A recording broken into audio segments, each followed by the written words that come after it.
வணக்கங்க. வெஜ்ஜு குருமா எப்படி பண்ணுறதுன்னு பார்க்கலாம்.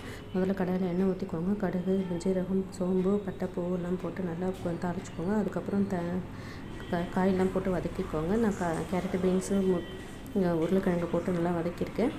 இது கூடவே வெங்காயம், தக்காளி, இஞ்சி பூண்டு பேஸ்ட்டு, அப்புறம் கருவேப்பிலை, கொத்தமல்லிலாம் போட்டு நல்லா வதக்கிக்கோங்க. வதங்கினதுக்கப்புறம் தேவையான காரத்துக்கு தேவையான மிளகாத்தூள், உப்பு, மஞ்சத்தூள், தனியாத்தூள் போட்டு நல்லா வதக்கிக்கோங்க. வதங்கினதுக்கப்புறம் தண்ணி ஊற்றி கொதிக்க விடுங்க.